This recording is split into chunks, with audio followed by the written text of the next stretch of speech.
not using the whole studio setup because I really need just the audio. Yeah, cool. Whatever works. Yep. You're the expert here. Yes. I have no idea what's going on. Nice cameras. Oh yeah. They look really good. They look very professional. Oh yeah. These are thin. The equipment is so much better than the studio itself. Yeah. It's shocking. It's shocking. It's just a really good, great equipment. Yeah. So We need a better building. you got to make it happen. We just don't have we need 3 times as much room. Really? Wow. Oh yeah, at least. Yeah. 3 times as much room. Yeah. So, but I'm working on it. Yeah. Right now, I'm pestering all the city council people. Oh, jeez. So how did you get to do this? Like, you were just like into radio and then started? I had been doing, because of, we produced the top-selling wine tour app for a long time. Mm-hmm. Started doing videos for the wine tour app. We were living in Sonoma. We moved over here, and I was thinking, I thought, I have all these great videos and make a great little TV show, and I'm flipping channels, and it comes up and says, would you like to have your own TV show? And it was the local TV station. I thought, oh, it's probably all the way down in American Canyon, Yeah. No, it's like 5 minutes from my house. Oh, perfect. Yeah, I mean. And I thought, I can do this. That sounds fun. Yeah, Oh, cool. it is fun. it's a fun. And so like most of the video ones, like where I go out and do serious video. Yeah. I do those like maybe 7 of those a year, but I can, because with the radio station now I get to do weekly interviews, which is fun. Yeah. I love chatting. I'm a tour guide. I love to chat, Yeah. So, It's fun to we do visit all day. people. Yeah. Okay, let me start a timer. Okay, 5, 4, 3. Welcome to Wine Country at Work. I'm Ralph DeAmicis. This is where we talk about the world of wine tourism and the world of wine making that makes it possible. Today I'm talking with a winemaker, Hannes Wedele it's Wedele Family Wines. That's correct, Which yes. spelled with a W.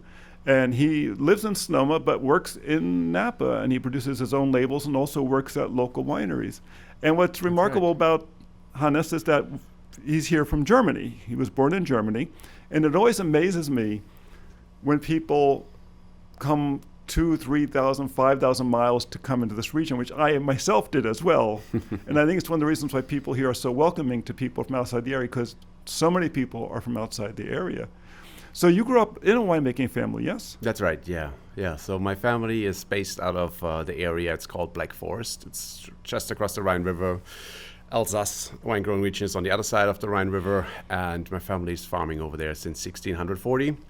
And so I ended up somehow in Sonoma, and it's been fun so far. Now, what kind of education did you have when you were as a winemaker? I mean, you grew up probably hauling hoses around and helping Exactly, to pick. yeah. So you grew up in the vineyard. I did a lot, like on the weekends, other kids were out to play soccer, and I had to go to the vineyards back then, and it wasn't as fun as a kid, but you grow into it once you see and start drinking wine, and that makes it much more interesting. Right. What did your family primarily grow? So primarily Riesling, and then we do Pinot Noir, Chardonnay, Pinot Gris, Pinot Blanc. So mainly Alsatian varieties, but we are just like in the very southwest of Germany, so we have like the ability to grow Pinot Noir. Too. Yeah. Oh yes, and I mean Riesling's one of the world's great grapes, and Pinot is one of the other world's great grapes. Yeah. And I know it's even with climate change a little bit, the range of Pinot has been stretching quite a bit too. Absolutely, yeah. So in Germany, the Pinots are very much so compared to like the style of Sonoma Coast, I would say. Oh. Like a little bit lighter, less color, but like has this beautiful aromatics and has this vibrant acidity.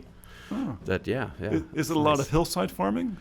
Everything is on the hillside, yeah. In Baden, everything is on the hillside, and it's just traditionally with frost and so on. Back then, we didn't have any frost mills, or we had like the little fire pots if we had to, but traditionally, like the cold air was just traveling down the hill, and so we saved the crop. Oh, yeah. Well, it gives you great legs. Yeah, absolutely. Yeah, up and down. Interesting. How many people in your family? How many kids? So my kids, I have 2 kids. Yes.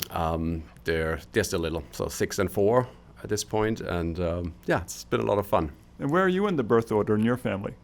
So I am the second oldest son, so it's just the 2 of us, me and my brother. My brother's 2 years older, and So you're the youngest. I am the youngest, yeah, that's right. There is a big tradition here of winemakers who came from other countries being the youngest. Really? Oh yes, if you look at it historically, you know, I think even Harasti and Berenger, they were all youngest. They were the youngest sons. Yeah. Yeah, it could have been because in the past, like all the vineyards and everything went to the firstborn, right? And then Exactly. you're there and like trying to make a living and Exactly. yeah, So the youngest went out into the world to see what they could do. Yeah, yeah. You know, I always think the youngest are the smartest anyway. So I'm a little biased. I have having been an English child myself. Yeah. Now, did you go to school for this as well? Yes. So I went to the University of Geisenheim, which is in the Rheingau region. It's just off Wiesbaden, Frankfurt area, and you travel down the Rhine River where the steep hills are. And yeah, my dad went to that school as well, and so it's like a traditional wine school. Like, yeah, it was a fabulous experience. When you arrived there, did any professors remember your father? Yes, absolutely. Yeah. And we have all these like barrel heads. Every class who graduates gets like a barrel head. So we have these like big oak casks, and it goes all the way back to 1800 something. Oh, and that's so you can go wonderful. back and see your father's name and so on the casks. Oh, that's Engraved, wonderful. yeah. I come from a long winemaking tradition in my family as well, so I very yeah. much appreciate that in Italy. Fantastic. Yeah. So when you, I know you, I remember seeing you at the Schug Winery when Yeah. you were an apprentice here. How did you arrange Yeah. the apprenticeship? Was that arranged by the school? So that was actually, yeah, so for our, in college, we needed to do like one semester or like close to a semester abroad or like at a practical experience, like at a winery. And so I was looking for a job. And actually my dad knows Claudia Schug, who back then lived in Germany and was selling Schug's wine. And so he said, like, why don't you go to California? And it's like, sure, I haven't been there yet. And then I applied, and, you know, one thing came to the other. And then I ended up at Schug. And I met my wife there. And so this is how it all, like, trickled down. And this is how I ended up in Sonoma in the end, yeah. Well, Schug is a revered name here because he was the founding winemaker for Joseph Phelps. Yeah, When yeah. they created the first Bordeaux blend. Yeah. You know, now having a boss like Phelps, who was a very wealthy man. Yeah. Also, I think a youngest child maybe. But he, what was it like working for him? So Walter was already retired by the time I started working there, but he was still every day at the winery, and he reminded me of like still like being very German. Like if there were like leaves in a corner, you know, that the wind blew somewhere on the crush pad, he told us to clean it up. And but he was always smiling, always had a great time. And I remembered he took me and the French intern like on a road trip, like for a day and a half through Sonoma County. And we visited multiple wineries and did sightseeing. And I thought that was very special that he took his time. And that's when I really got to know him too. Of course, I think it's just hysterical that he was retired, but he was there every day. Yeah, right? It's like his passion project. It's like classic winemaker thing. Like the people, like if you're in this industry, you're doing it for your passion, and then it's of course hard to let go. Yeah, it gets in the blood, and it's Exactly. I always say that people who love doing their work, they don't retire because they're already doing what they want to do. That's right. Yeah. Yeah, that's right. Now, when you married your wife, I think you lived in Germany. The two lived in Germany for a little while. Yes, yeah. So we were back home for like 2 years, and then we decided that we wanted to go back to the States. And then we moved to the Finger Lakes region, worked there for Dr. Konstantin Frank for 2 vintages, you know, and then we decided, wow, this like minus 20 in the winter is not really how Californians like it. And same in Germany, it's not that cold there. And so we decided, okay, let's move back to California. Well, Dr. Konstantin Frank's another very well-known winemaker Yes, in absolutely. that region. Yeah. He's got It's quite another a tradition. pioneer. Yeah, very brought much vinifera grapes over, and it's really like the frontier. Like it's like every year, like the vines freeze, and you need to build them back up from the ground, and the growing period is very short. But like great soil, and I think it has a lot of potential over there. What are the varietals you worked with over there? So mainly Riesling. We had Grüner Veltliner, the Austrian variety. Then we had Lemberger, also from over in Germany. Arcazzetali and like Georgian varieties. What else did we have? Like Cabernet Franc. So yeah, that was interesting to grow for sure. Yeah. So they try to grow everything, and it's like certain things work, and of course it depends on the weather pattern. Really, like if you have like a warm season, then it's a little bit more gentle, and the wines get like a little riper. Then we get like more body, but like the white wines always are successful. Am I correct that they have to use a different grafting system there, or are they all hybrids? So most people use hybrids in that region still, but like Dr. Frank's, everything was vinifera, so European grapes, and that was just like here, like grafted on whatever rootstock works. And yeah, it was interesting. It was really interesting to be out there in the vineyard and to see what the vines can do to survive and how you can still make wine in that kind of climate. It's a beautiful area when it's warm. That's right. Yeah. No, it was I've been wonderful. there. It's beautiful. Yeah. All the lakes. It's a gorgeous part Lakes, of it. yeah. You know, you're not far from Canada. Yeah, you know, exactly. But yeah. those winters are a little rough upstate New York. Yes. Yes, I've been there. Yeah. Yes, I've been in snowstorms up there, in fact. Yes. Yeah, it's brutal, right? It's brutal. Yes. So Sonoma was a better choice. Now, when did you move back to Sonoma? So we moved back in 2016, and shortly after that, I started working for Bouchain in Caneros. Oh. And I missed like being out in the vineyard, so I took on like 3 acres of Sauvignon Blanc in Kenwood, and I started farming it, right? And so after vintage, like all of a sudden we had like 12 tons of grapes. And then it was like, okay, what should we do with that, right?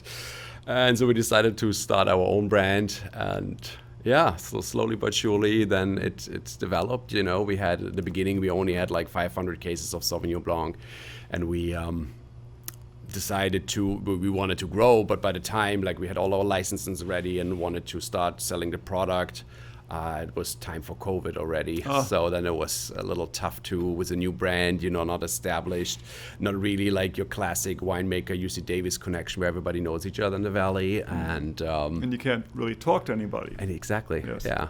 And so much about selling wine is about the time you sit down with someone and pour a glass of wine for them and share. Exactly. Yeah. So it was more about like driving around like the Bay Area with a trunk full of Sauvignon Blanc, trying to go to restaurants and wine shops, and yeah, we made it happen. Oh, there you go. That took some determination. For sure. Yeah. What does your wife do?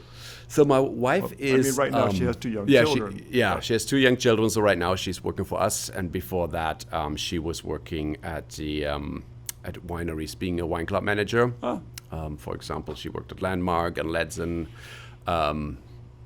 Where else did she work?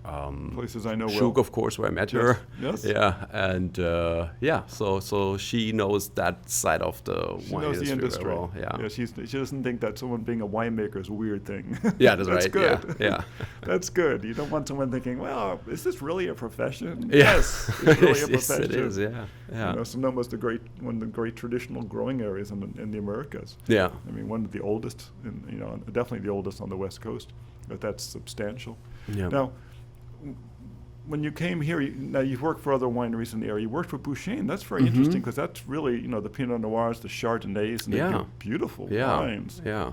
Yeah, and that was also like a part of the Shoe connection because Bouchain was looking for an intern back then, and even so, if I was a winemaker, I just needed a job, right? And I remember I was on the phone with Eric Gudmundsen, the associate winemaker over there, and I was in Yellowstone at the time because we're driving back from the East Coast, and so there was a lot of interruption, But like we tried it multiple times to get it together, and I think we arrived here, and 2 days later, harvest started, and started working there, and after harvest they offered me the enology position, and I became assistant winemaker and so on and so on, and it's a great time. One thing I've always loved about Bouchain is they do a wide variety within those 2 or 3 varietals.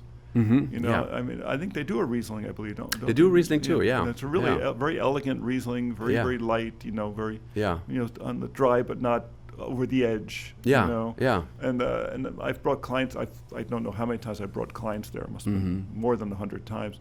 But I like the idea that you could do so many different things with a Pinot, depending upon where on the land it came from. Absolutely, yeah. It really helped me too to grow into like the suitcase clones that we have in the States, right? Because back home we deal with more your classic Dijon Pinot Noir clones, and then we have, of course, our own German ones. Pinot loves to mutate, but that was like really fun when we replanted the vineyard to plant it to all these different clones, and then like making the wine from them individually, and later maybe blending them. But like you really get like a deep knowledge about all the different sides of Pinot Noir. It's interesting to have. we tend to think of, I mean, as compared to Sonoma Coast, we tend to think of Carneros as being one big contiguous swipe. It's the only AVA, shared by the two counties. Yeah. And I think if they did it today, they wouldn't share it. Probably not. Yeah. Because neither one wants to play well with the neighbors. But we tend to think of this very contiguous. But did you find on their property, for instance, on Bouchain's property, that there was a lot of variation in the soil, or was it? Yes, more homogeneous? yes, it was mainly like the drainage ability, because Carneros is primarily like clay, and so it really depends. Like, so where do you have like the soil that has more to give? Yeah, in terms of not just here's like your clay, and like how do you work with that? Interesting. Well, that makes perfect sense with that geology. Now, your name is spelled how? W-A-L-D-E-L-E. Yeah. W-A-D. W-A-L-D-E-L-E.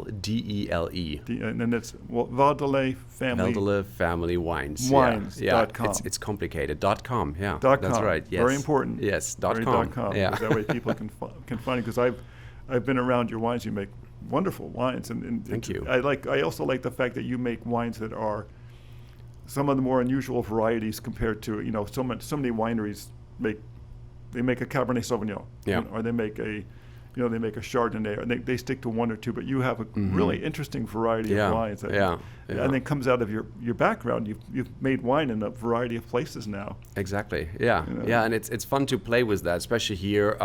Like other people go shoe shopping or something, or they have a hobby where they collect things. For me, it's grapes. So whenever I get access to a special place, a special vineyard where I really want to work with, and it's really my brand is based more on how do I grow as a winemaker than catering to a certain clientele, and that really is fun. It's also fun for my guests because every time it's something new and something different, and they grow with me. Well, it's interesting. You remind me a little bit of Chris Loxton. Who's up valley from where for him it's very much over the years he's talked to me about, I found this vineyard or I found that vineyard, and the opportunities it gave him to. And then as he watched, very much like you, he's very much a viticulturalist. He grew up, he grew up in Australia, but in the vineyards you, but in Germany, where he really has that very strong association with the land. Yeah. And understand what's the land going to do for us here? What's it going to tell us about this grape? Now, when you're choosing the vineyards you're going to work with. Well, actually, we're going to leave that to the next. We're going to leave that to the next segment. And this is Ralph DeAmicis at Wine Country at Work, and come back and see us after the break with Hannes Wedele. That's right.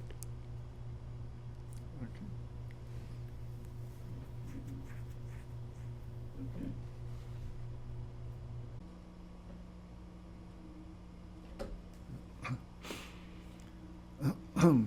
5, 4, 3. Welcome back to Wine Country at Work, where we talk about the world of wine tourism, the world of winemaking that makes it possible. I'm talking today with Hannes Wedele of WedeleFamilyWines.com, a winemaker who was born in Germany and makes wine here today in California, lives in Sonoma and works back and forth between Sonoma and Napa, so he's perfect for my little show, which tends to span the two counties. Now, we were just about to get in the last segment about your particular winemaking approach to style, like what you look for in the terroir of the properties. What do you find interesting? Because it's all about taste. After all. Yeah. California is beautiful for that. We have those interesting soil types, and every day almost, if you do some research or you're on social media and you find something cool new, and you see there's some soil that has a high chalk content, or this one is sandy loam, but it's very close to the coast, and all these little micro pockets there. They're very exciting. Yeah. Yeah, geologically, it's a very interesting place. Yeah. I mean, I grew up in New Jersey, which is actually very geologically complex, but it's only, you can drive from the top to the bottom in 2.5 hours. Yeah. it's a little state, it's very compact. But California is so big and there's so much variety, and they grow grapes in so many places. Yeah. It's like Italy in that way. That's right, yeah, because it works everywhere, right? The climate is perfect for Yeah, for growing grapes, and it just depends where you're at and what variety works on what soil and what like climate. What sections do you look for? Like what parts of the counties and such do you look for grapes? Yeah, so I source from Carneros for Chardonnay and Pinot, and that has something to do with like my California heritage, if you want to call it that, you know, like, and so I still have like great connections developed over the years with those farmers out there, and but it goes all the way. Like I go all the way up to Mendocino. I source fruit from Alta Springs Vineyard up in Laytonville. I source fruit from Cole Ranch. That's closer to Ukiah area. What's the geology like up there? It's just like very rocky. So like in that area we got very deep soil. They have like sandy sandstone up in Laytonville, and then the so the vines can really dig in. Yeah, they can really dig in. It gives like this nice, elegant. It still have good drainage. Yeah, exactly. And it's high elevation and very close off the coast. So it's like extreme. You know, it snows up there in the winter time, and it's just isolated too, away from everything. They have like bears up there, and it's always fun to travel. It's a long way to go up there. I think it's like 3.5 hours, and but it's worth it, you know. Oh, I understand. It's fun. Yeah, it's really like a passion project they're doing up there. Yeah, and Cole Ranch, it has like chalk, you know. So like I was doing some research like for 5 years, trying to find a great source for Riesling, because obviously Riesling is close to my heart. And so I tasted over here and I tasted over there and tasted multiple producers, and then I found the Cole Ranch and I thought like, wow, that's very cool and unique. And yeah, exactly, yeah. That's what I remember a number of years ago, someplace, I think it was down along the Central Coast, where a very wealthy couple bought the land, and it was very steep hillsides. And they actually brought in tons and tons and tons of chalk and dumped it on the land.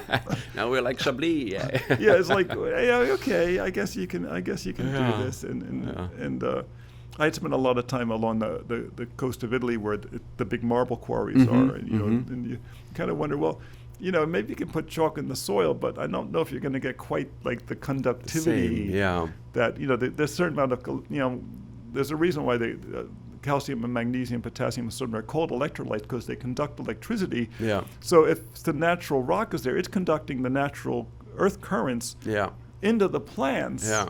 You know, and if you got, it's like crushed areas, sometimes you wonder, is it still the same? Yeah. Is it really the same? I remember for a long time up at Jarvis, they had, when they excavated their cave, they had taken the extra soil and they put it out on the land.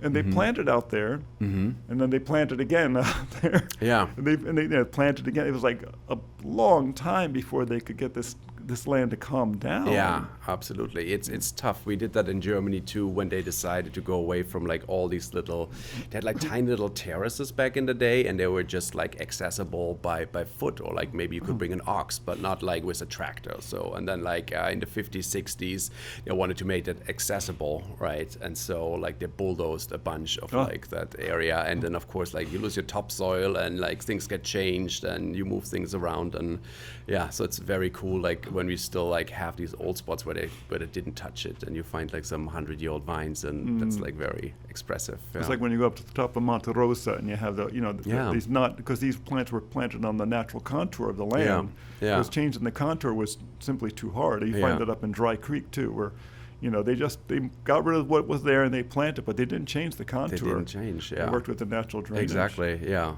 And that's like what makes Monte Rosa. Like I actually just sourced for the first time from up there this year, or like 2024. Really? Yeah.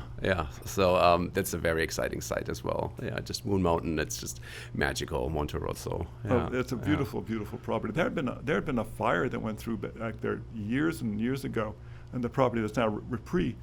And it just wiped their vines off. It just wiped it years ago. But the way they survived, and it was a different winery, it was Moon Mountain at the time, and all of their neighbors came up with grapes for them to keep them in business for like a number of years till their own vines would come back again. Yeah. Nice. Small community. That's very Sonoma. Yeah, it is. Very Sonoma. They'll always help you out. That's the wine community too. Generally, it's farming. Exactly. Yeah, you're dealing with nature. Yeah.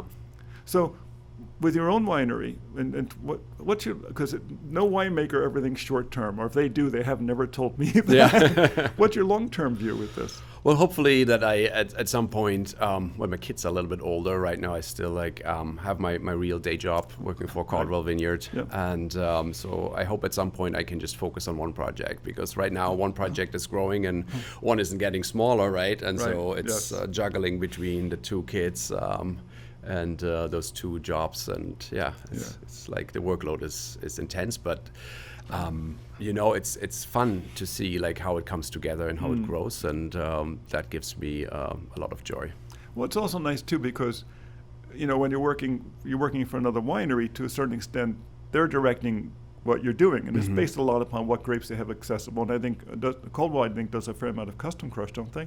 We do, yes. Yeah. Because I've known a number of people have made their wines there over the years. So you really you're at the beck and call of whatever this person wants to make, and then But with your own project, it's really your creativity. It's like being the director in a movie. It's all about your taste. Absolutely, yeah. Especially when you make like small batches like me, it's like very challenging. If you like have one ton and that you ferment that, and if it doesn't work out, it doesn't work out, right? But so you really need to baby it to make sure that everything is working fine. Like if you have a bigger winery and you have like multiple fermenters, and you can blend it out and like really play with it. And for me, it's like most of the time just a one shot. Right, exactly. I remember a winemaker friend telling me years ago, it's not like in spirits that if you want to make more vodka or something, you just call up and they send over more grain.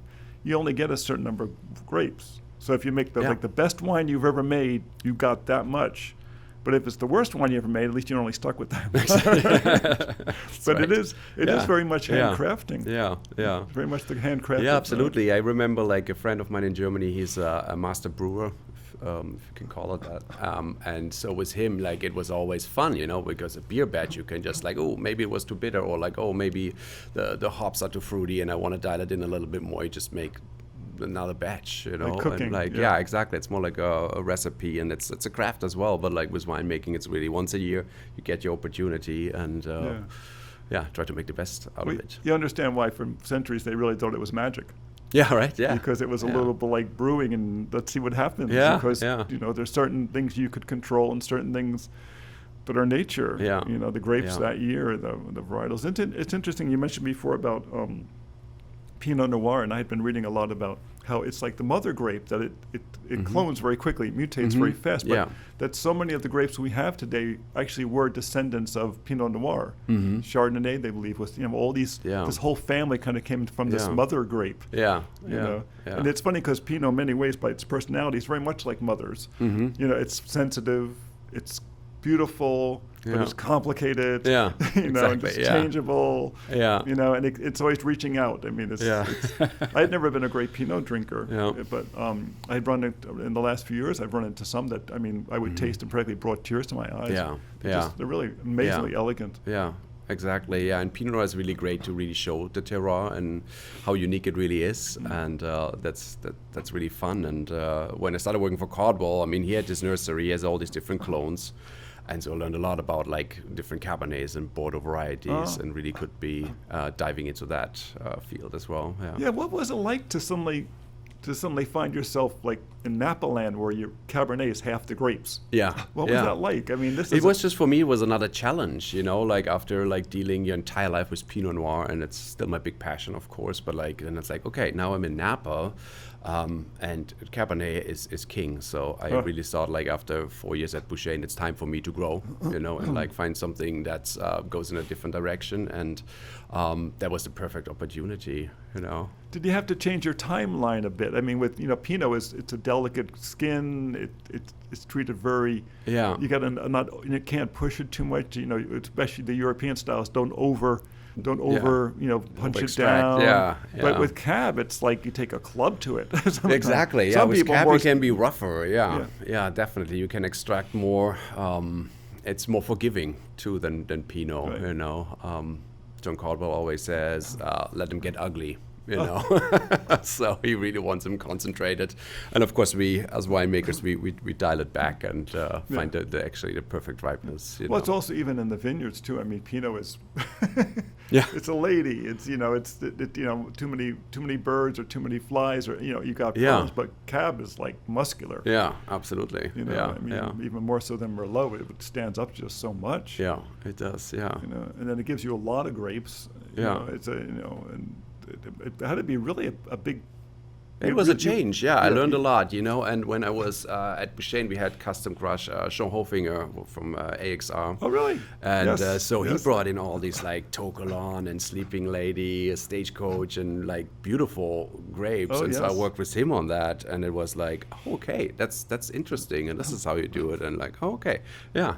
And then I got to know more like of the Napa and Sonoma terroir for the Cab varieties, and yeah. Oh, that's wonderful. Working with Jean must have been great because he is one of these people who loves to innovate. Yeah, he does not like he says, "We did it this way. Guess what?" Yeah. Let's see what we can do. Yeah, exactly. I imagine he speaks Swiss German, Swiss Deutsch. Mm-hmm. Yeah. We had a great time. He's has a great sense of humor and has a very nice team. Yeah, he's definitely a bigger than life personality. Yeah, for sure. Yeah.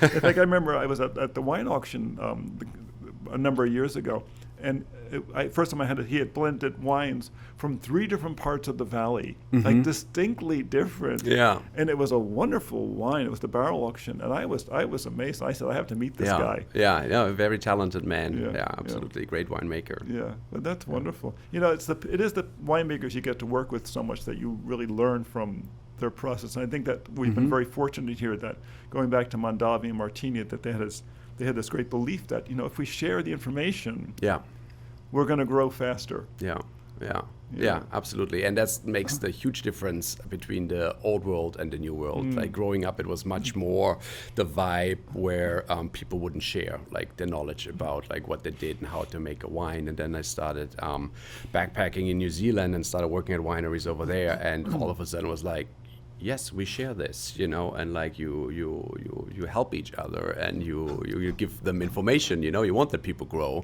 and that was fantastic, and the same here in the States, of course, That must have been, just work. Whenever I hear about people they're working in Australia or New Zealand, I think, in terms of your body's clock, we got so geared to what the seasons are here. Yeah. And suddenly, especially in someone like you who's worked in the vineyards, and you're suddenly there, and the whole thing is turned upside down. That must take there must be a little bit of time shock in that. Yeah, it was interesting, but you just go there and then it's harvest and you don't even think about it because it's go time, right? You're working, right? And it comes hard, organically. Yes. It's got the grapes rolling in and here's the press, here's the crush. And it's great being young sometimes. Yeah, right. And a little oblivious. Yeah. What was strange for me, like when I worked in Australia, was that night shift, because I always worked like at smaller wineries. In Australia was the first winery that was bigger. And so we had a night shift, and that was like interesting to me, rough. It was rough, That's rough. Yeah. I worked night shifts in factories. It's rough. Your clock does not want to forgive you over that one. Yeah, I get that. So where in Australia did you work? So I worked in McLaren Vale. That was really like during college. It was really turn and burn because we had spring break, and I wanted to get as much experience as I could get, and so I flew to Australia, worked a harvest there, and then flew back. Unfortunately, I didn't even see much about the whole gigantic continent that has so much to offer. You saw the press. Yeah, exactly. I saw the press, saw the winemaking style, a lot of Shiraz, and it was fun. That's wonderful. It was fun, yeah. That's wonderful. Yeah, I worked with a winemaker there. His name is Steve Pannell, and he had an interesting way of fermentation that was cool for me. Or like that's like my what's like comes up now that we're talking about this. And he did whole cluster, which is not unreasonable on his Syrah, but he's. During fermentation, he said, like, now it's the right time for us to go in and crush them. And I was like, what are we doing? Like, we just hop in the open top fermenter and crush them with our feet in our hands. And we were just like full on diving in those open top tanks. And that was a unique experience. So we're going to take another pause here. I'm speaking with Hannes Wedele of Wedele Family Wines. And I'm Ralph from Wine Country at Work. I didn't remember who I am for a second there. Great conversation. And we'll be right back with another little section about winemaking in the world. We're going to do one little 10-minute section. Yeah, That was great. Good. Yeah, That was great. Good. You know, people, it's an international field. It's funny with all that crazy stuff going on with the tariffs. Yeah, that's another saying. Yeah. Oh, God. Okay. 5, 4, 3. We're back again here at Wine Country at Work. I'm Ralph DeAmicis, and I'm speaking with Hannes Wedele of Wedele family. We're going to stop for a second. Okay. But that's fascinating about his winemaking. You wait till the fermentation, then go and crush it after it's been already fermented. Yeah, it was like in the middle of fermentation because he was talking about like gives a rubbery taste if you don't crush it. I know I do my whole cluster like I just ferment it without anything, and I never got it, but like that was his philosophy, and that's It might have been his region. yeah, exactly. You know, Yeah, their soil is they have a very different geology. yeah. Okay, it's recording good. Okay. 5, 4, we're going to do 10 minutes. 5, 4, 3. Welcome back to Wine Country at Work. I'm talking today with Hannes Wedele of Wedele Family Wines. And Hannes, what do you think in terms of, we see as the younger generations coming up, we're seeing different wine varietals become popular. Mm-hmm. And of course, in this region, it is very traditional in many ways, but what are you seeing in terms of your clients, what they're liking? I see that a lot that I get used as an alternative in terms of lots of Cabernet in Napa Valley. And so I do a little bit Pinot, a little bit Chardonnay, Riesling, and other varieties that are made like in a more European style. So traditionally like a little bit lighter, maybe not as extracted, less oak, and there's definitely a clientele that like pivots more towards that style of wine. Well, it's interesting, Phelps, when he first got here was growing Riesling. Yeah. Like a lot of the Prussians who, in that part of the county, who arrived in the 1800s, they were planting Riesling. And then someplace along the way he said, he ripped out most of it. He kept a little bit for a long, long time. And of course the Trefethen family has grown Riesling for years because the dad really likes it, so they don't rip it out. It's a little bit like why, for instance, Ford Coppola has Zinfandel on his property. They said rip it out, Francis. You'll make more money with Cabernet. He says, yeah, but I like Zinfandel, so they kept it. It's about taste, but that's interesting because I go through that a lot of times. I feel that when I'm doing tours, I want people to try other wines. Mm-hmm. I don't want them just don't get focused too much on just a prestige wine. It's important because it's prestige, but what sings to you? What kind of wines do you normally drink when you drink? Are you drink beer? Both is right. Yes. Yes. I usually go for whites in the summer, like more reds in the winter time, but usually expressive wines. It's rarely that I open a Cabernet. Maybe that has something to do because that's my workhorse, right? Yes. That's like my day job. And but I like more elegant mineral terroir driven wines in general. Yeah. Well, it's interesting because you grew up close to Alsace. Yeah. And I'd been told for years about the wines, the Rieslings out of Alsace being very, very elegant, and that the geology in that part of the world is so interesting. Yeah. Minerality is like a perfect description. Exactly. It's very, very rocky. Yeah. When you grow up in that area, like acid is very a key ingredient for your freshness and your vibrancy of the wines, and I try to keep that in my wine style, even if I'm in California now. And I feel like that's it gives you like a different flavor profile, especially with Pinot Noir. Like if it's overripe and the acid drops and your flavor profile changes, it gets just like very juicy and red fruity, but like sometimes it like loses its elegance, and it's like what it's supposed to show about the terroir. And so it's also in fact I think in my last week's commentary, I do a commentary at the beginning, right? Basically get to give my opinion about the wine world, and I hope people like it. I really don't know, but I talked a lot about the fact that one of the most important parts of wine is the acid, because as people get older, that it's so important to help digestion. Oh yeah, that's because true. When people get over age 50, the amount of hydrochloric acid they produce in their stomach drops in half, and having that supplemental acid is very important for helping digestion. That's why they always say older people should drink wine with dinner. And, those flabby wines with no acid. I think they they lost something there. Yeah. I think you're right. Yeah. But it's also like an approach because people don't like really sour things. They No. prefer like sweet, fruity, right? Yeah. And so it's like this healthy middle way. I feel like, you know. Yes. But I hope people see that like acid-driven wines can be very wonderful. Yeah. Oh, I think it's one of the ways that the Carneros wines really stand out. You know, the strong winds coming off the bay, it really helps those vines. You know, they shut down, they hold on to their acid. You know, they keep that little bit of bite that's so important. I think. Yeah. You know, and I also like the fact that their alcohol doesn't go through the roof. You know, I'm not a fan of real high alcohol wines, which I shouldn't say that. You know, in this where people have 14 and 15% alcohol wines. Yeah. But I think that a little moderation in there is not a bad thing. Yeah, absolutely. And it depends. Every vintage is different. You know, sometimes the sugar loading is happening and you have like high bricks, but the physical ripeness isn't there. And then you need to make a decision as a winemaker. Do you want like more like a greener style cab, or like do you want it like let it go and the sugar levels will be higher so you have more alcohol, but it will be a riper style. Yeah.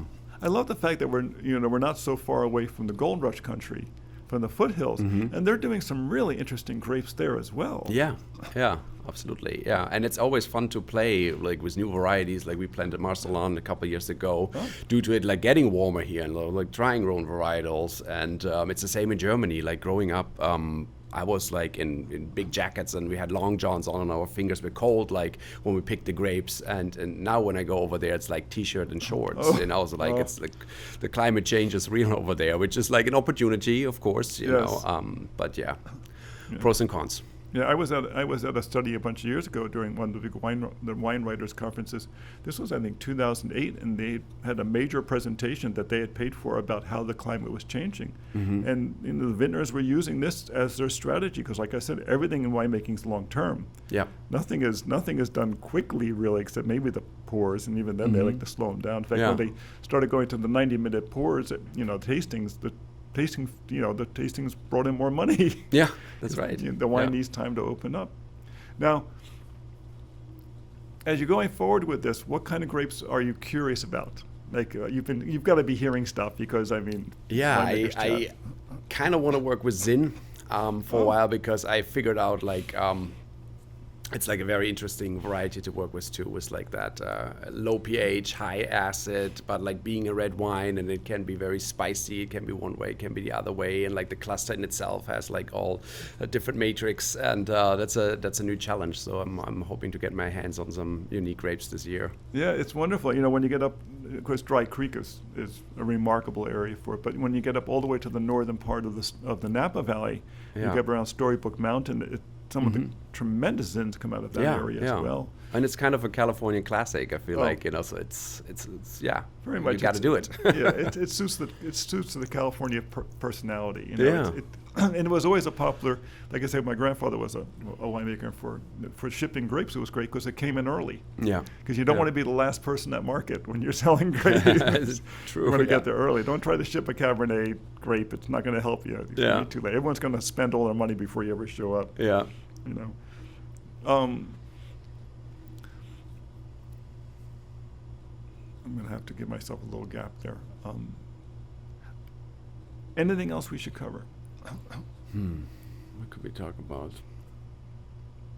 Let me do it this way instead. Okay. How do people find you? It's Wedele, W-A, you spell it, because yes, WALDELE, and then familywines.com. That's the website, and that's you find us. That's the easiest. Just shoot us an email or social media, Instagram, Facebook. Wonderful. Yeah. And what wines do you currently have on hand these days? Which varietals? So I make like a very big tasting, like when friends and guests come out. So I do a Riesling, then we do like a side by side of two different Chardonnays. Right now one is from Carneros, the other one is from the Caldwell property up here in Coombsville. And two Pinot Noirs the same. Like one is like in also in Carneros area from Ricci Vineyard, and then the other one is from Roberts Road, Petaluma Gap, closer to the coast. Oh, nice. Yeah, two of those, and then we do one cab from Sonoma, and then we do one cab from Napa, and just showcasing those two sides of wine making or like wine cool. styles. In which the region. AVAs of cabs? in So Sonoma? one is from the base of Sonoma Mountain. Oh, nice. Yeah, and the other one is from Caldwell. So like Oh, coastal cool. Oh, nice. property, Very yeah. different. Yeah, very different. Yeah. Very different. Yeah, the base, that little benchland in Sonoma really produces some beautiful fruit. Yeah, yeah. No, I really enjoy that style. It's like elegant. It reminds me a little bit more of Bordeaux, but like without like those crazy harsh tannins. You know, Yeah. so it's like a little bit rounder, Yeah, fruit forward. I think Sonoma produces just beautiful cabs sometimes because its climate is a little cooler. Yes. You know, the vines can't develop quite so big. Sometimes I've been in sections of Napa where I've tasted wines that I thought there was too much sun There's too much on sun, these yeah, grapes. yeah. The grapes are happy to have it, but it just made too much of too much. Too much of too sometimes, much, you yeah, know, and exactly. I like you, I like a relatively elegant wine. Mm-hmm. I guess as you get older, your palate gets a little more sensitive. Yeah, that's you know. right. Yeah.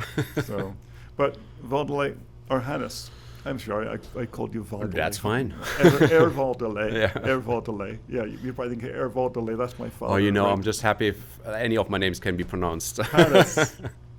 Well, you're in this region. We have a wide variety of international names. But True. thank you so much for doing this today. This was great. It was fascinating. I really enjoyed it.